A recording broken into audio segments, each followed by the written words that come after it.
Well, it happened. The deal happened that we expected, we were waiting for, as the New York Mets trade Justin Verlander to the Houston Astros for two outfield prospects in Ryan Clifford and Drew Gilbert.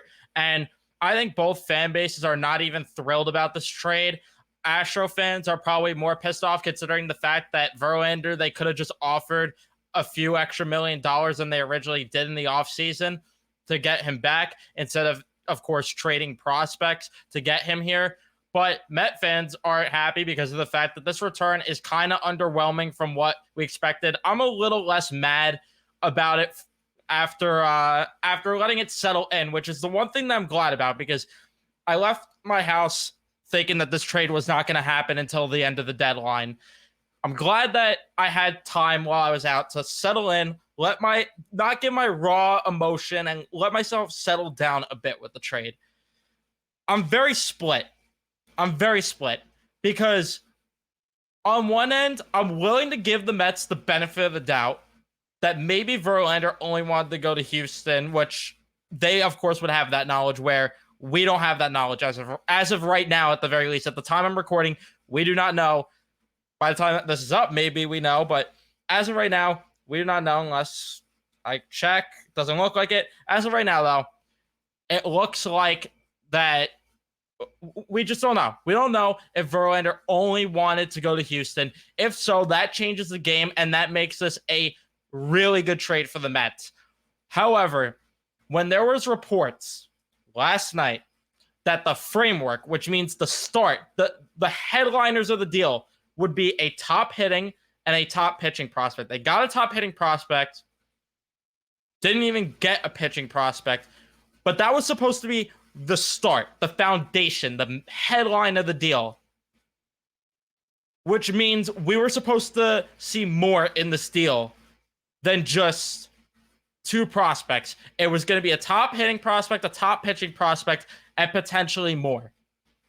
And the Mets failed to land a pitching prospect, and they failed to even land that great. I should say that great of prospects because I'm very high on these two prospects. I really am, especially Drew Gilbert. I'm very excited to see what he will do. But at the same time, I'm questioning the front office and what's going on here. What's the plan of attack when it comes to pitching?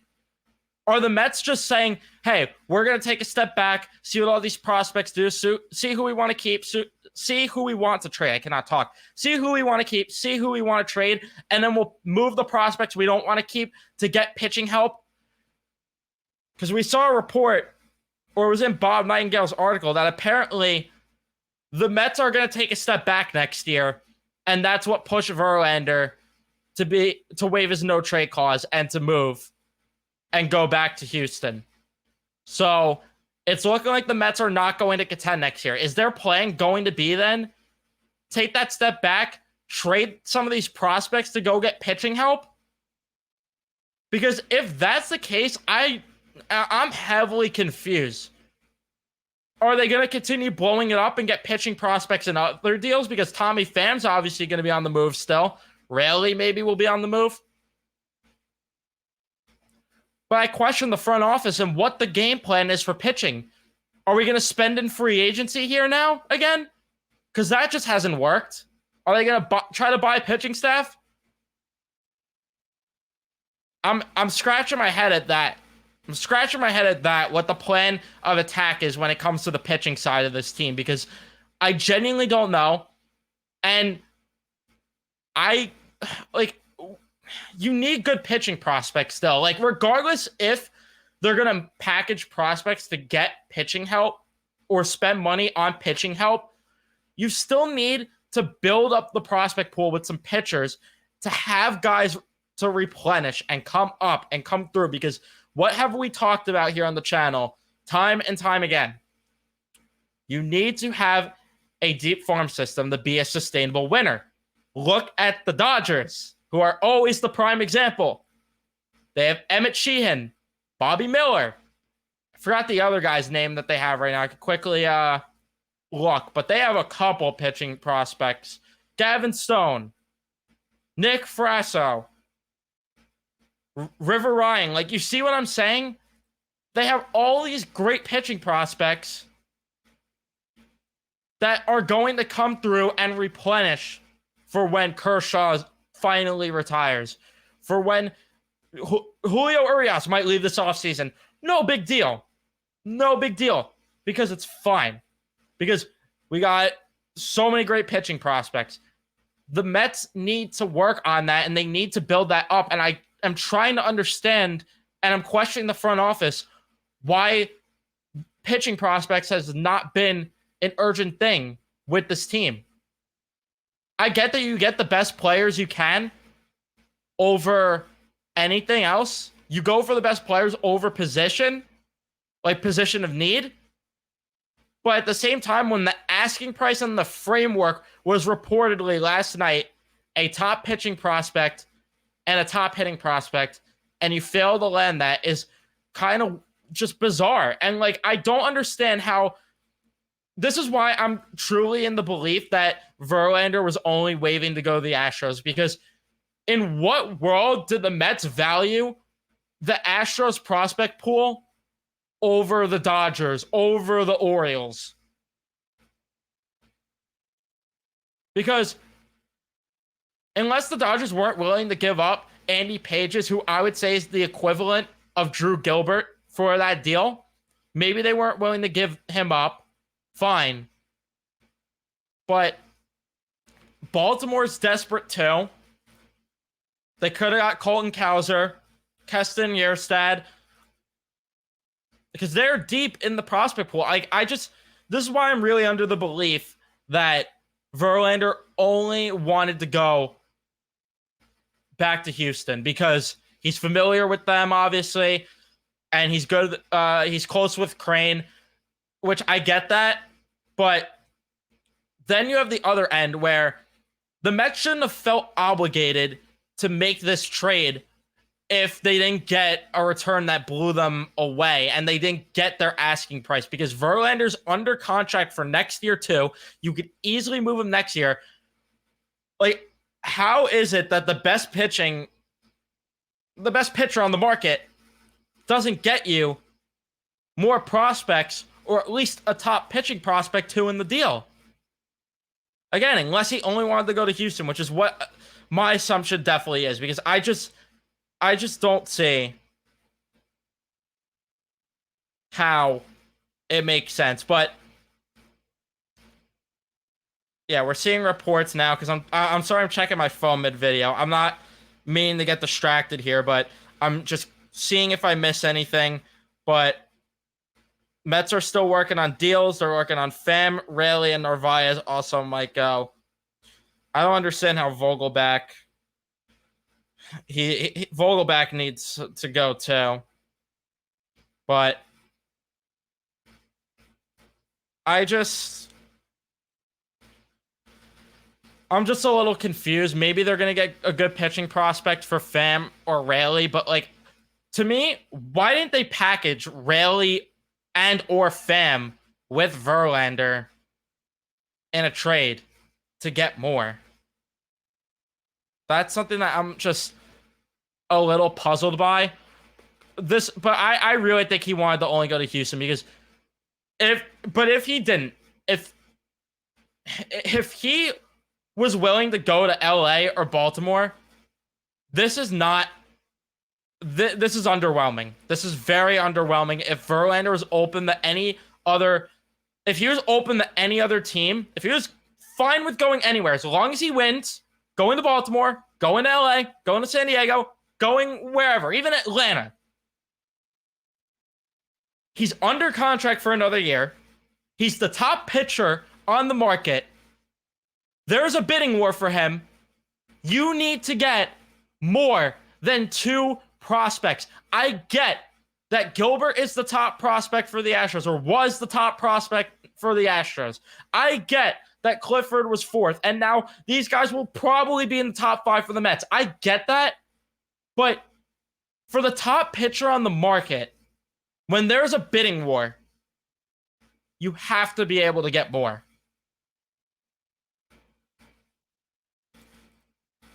But don't get me wrong. I'm very, very excited for Drew Gilbert and Ryan Clifford. I'm very excited. I just wish that they could. I just wish they got more. I really do.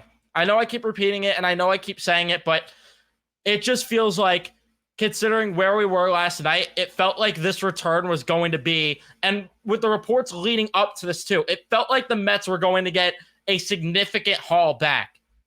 And to only get 2 prospects, I'm just a little underwhelmed.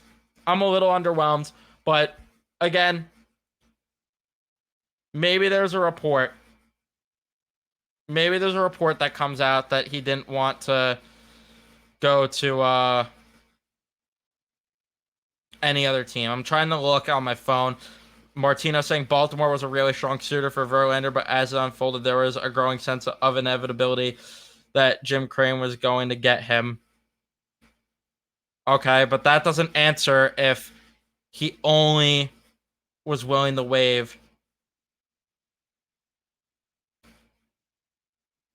I'm gonna see if Martino answers my tweet somehow.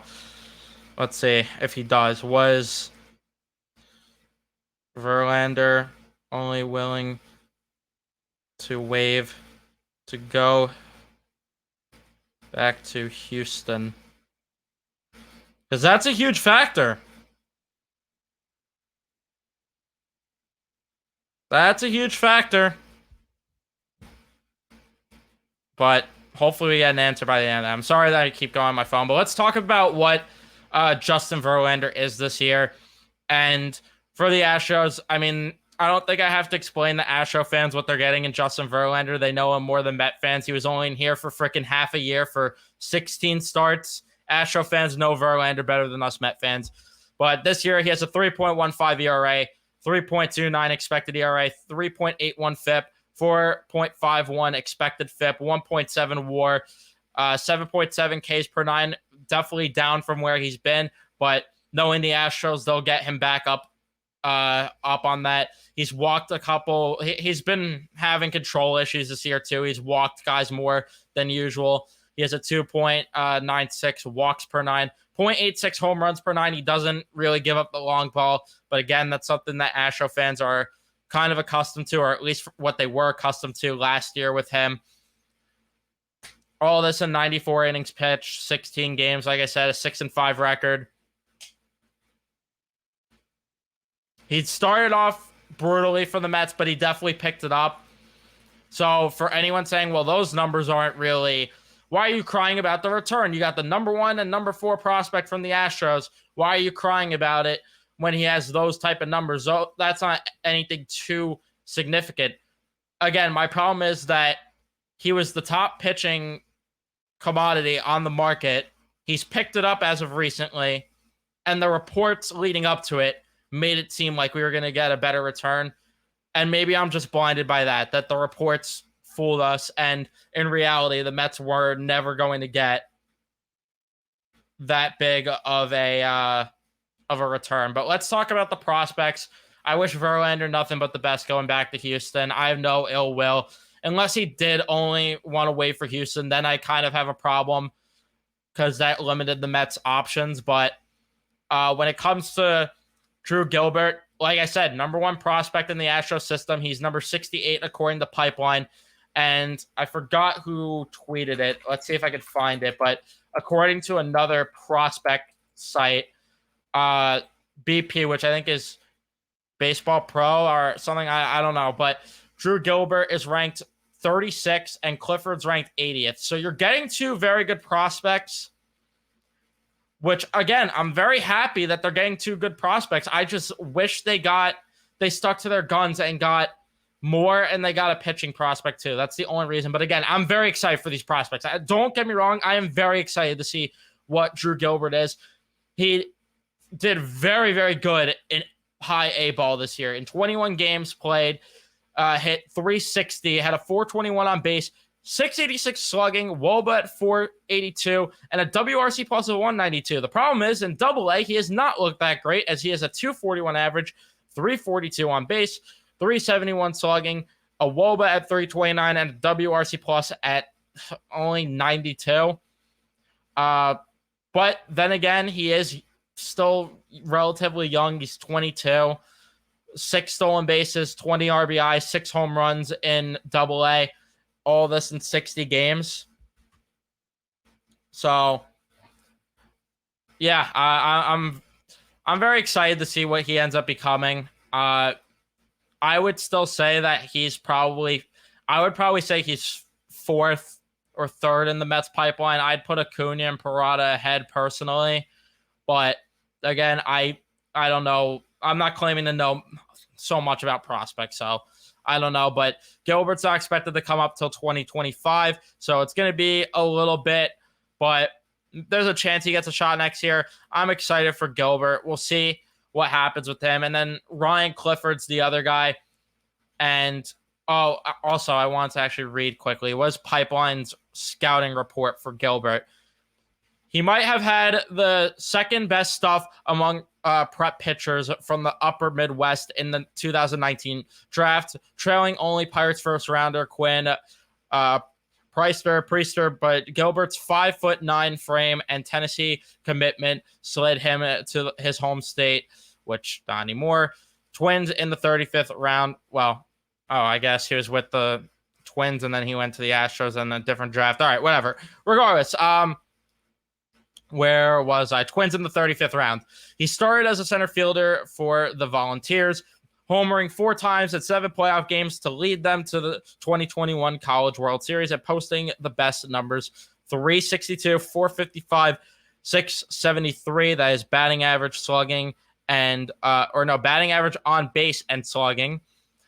On a club that ranked number 1 in the nation for most of 2022, he signed a $2.4 million deal as Houston's first round choice in 3 years, but played just 10 pro games before dislocating his right elbow after running into an outfield wall. Gilbert is extremely aggressive in all phases of the game, yet his superb hand-eye coordination enables him to repeatedly barrel balls and produce high exit velocities. His left-handed stroke can get long because he hunts the home runs, and while he rarely strikes out, he does make more ground ball contact than desired. He's not physical, but does have enough bat speed and strength to provide 15 to 20 home runs per season without selling out for power. Gilbert has solid to plus speed and uses it to steal and take extra bases. His quickness and instincts allow him to cover ground in center field, where he shows the plus arm strength that produces fastballs clocked up to 93 miles per hour during infrequent college pitching appearances. A fiery competitor with a lot of emotion, he's destined to become a fan favorite, but he needs to play more under control at times. So that's an interesting report. That's a lot of a report there. Sorry,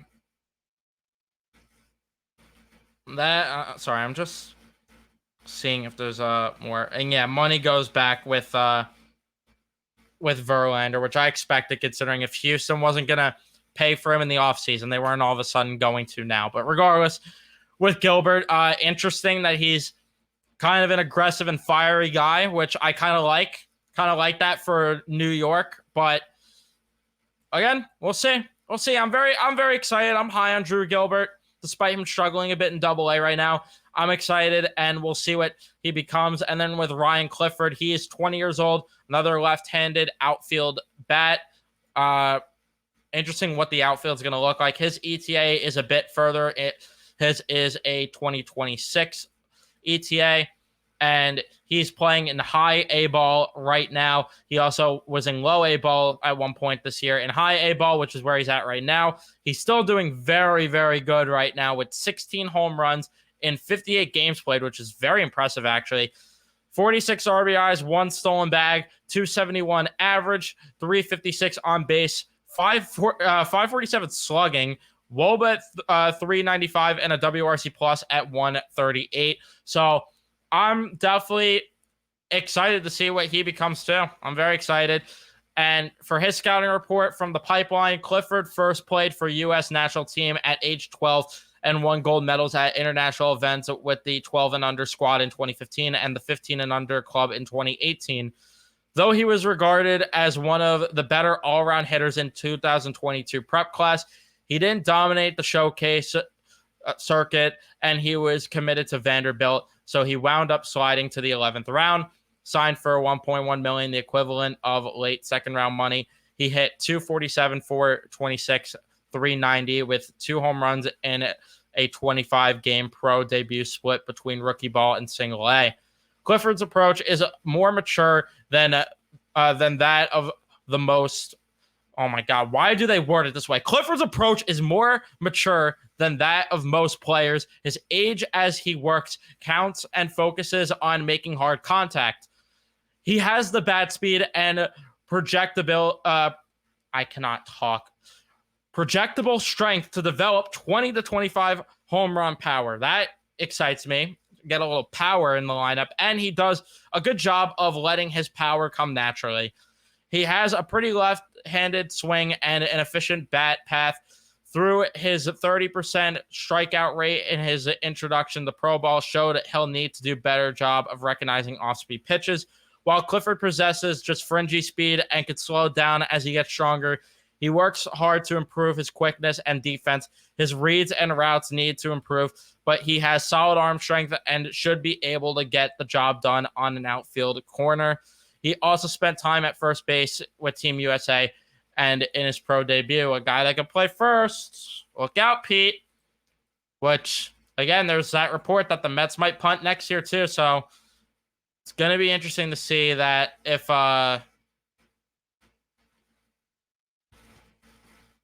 it's going to be interesting to see if Pete ends up getting moved also, but and yeah, here we go. John Heyman, 10 seconds ago. Astros were Verlander's first choice. He might have approved the Dodgers too, but it was a very short list as it is his right with a full no trade clause. So he wanted to go to the Astros, which makes me feel a lot better. So the beginning part where I was losing my mind, you could kind of retract some of that anger because I'm definitely happy now knowing that they got this return for a guy that wanted to only really play for the Astros.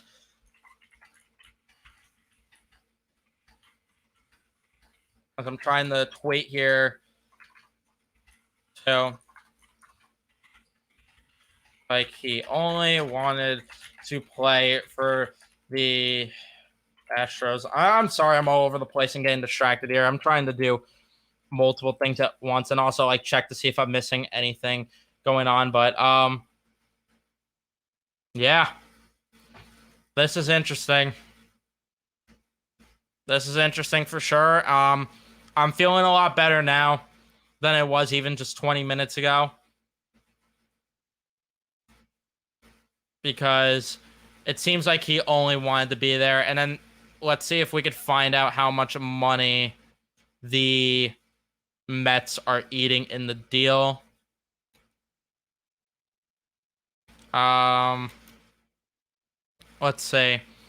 The Mets are sending the Astros about $54 million in the Verlander trade. One executive said if Verlander's $35 million option in 2025 becomes vested, Verlander's owed about $93 million, meaning the Astros would pay Verlander about $29 million for two and a third years. I cannot talk for whatever reason today, and that's from Bob Nightingale if I didn't mention that. But we'll see what these prospects become.